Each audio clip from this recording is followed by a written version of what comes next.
Labas rytas, savaitė lekia į pabaigą, šiandien jau penktadienis, balandžio 22. Apžvelkime, kągi rašo šiandienos spauda. Microsoft – kiek ekranų, tiek galimybių, publikacija verslo žiniose. Korporacija Microsoft šiuo metu vadovaujasi 3 ekranų strategija – kompiuterio, mobiliojo telefono ir televizoriaus. Šios sritys ateityje bus svarbios žmonėms ir verslui. Šia kryptimi juda ir dauguma didžiųjų informacinių technologijų bendrovių. Taip siekiama užsiimti pozicijas tose srityse, kurios bus pelningiausios ateityje. Na, o koncernui Microsoft nėra taip svarbu, kad visi produktai būtų pelningi. Svarbiausias tikslas – kad jo produktai būtų pasiekiami per visus šiuos 3 ekranus. Ir dar verslo žiniose rašoma. Penktadienį prie Kauno rajono savivaldybės pradedančioje veikti elektromobilių įkrovimo aikštelėje spūsčių kol kas nelaukiama. Pirmoji tokių žaliųjų transporto priemonių įkrovimo aikštelė Lietuvoje kol kas skirta 25 šalyje važinėjantiems elektromobiliams. Šios transporto priemonės esą jums populiarėti, kai benzino kaina Lietuvoje viršys 7 litus už litrą. Apie tai plačiau rašinyje. Prie pirmosios žalios stotelės kol kas eilių nebus.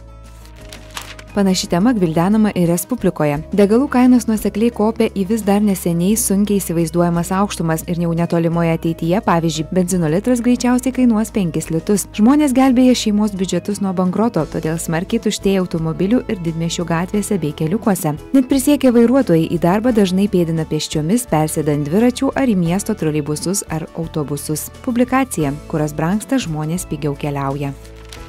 Vilniaus dienos rašinėje kalnas kelmuotas pakalnės nuplikę rašoma, jog išvysti Vilniaus panoramos iš Gedimino pilies bokšte įrengtos apžvalgos aikštelės neįmanoma. Iki gegužės 31-osios vyks jos tambūro, dangos ir turėklų remontas. Nuo kalno šalinami pavojingi pasvirę medžiai. 2 milijonai litų tiek lėšų skirta Gedimino kalnui sutvarkyti, o tvarkant jį atsigręžta ir į patį pilies bokštą, remonto nemačiusi nuo 1995 metų. Margučiai ant Velykų stalo neturėtų stigti, teigiama Lietuvos ryte. Pernai parduotuvėse pristigus kiaušinių prekybininkai pasimokė iš klaidų ir pasirūpino didesnėmis kiaušinių atsargomis. Kiaušiniai šiemet ir pigesni nei prieš 2 metus. Daugelis prekybos tinklų siūlo įsigyti jų su nemažomis nuolaidomis. Tačiau šiai šventei skirti produktai – pyragai, krienai, majonezas ir sviestas – pabrango. Kągi, šią savaitę atsisveikinu. Džiugaus jums ilgojo savaitgalio su artimaisiais ir draugais ir žinoma pakilios Velykų šventės nuotaikos.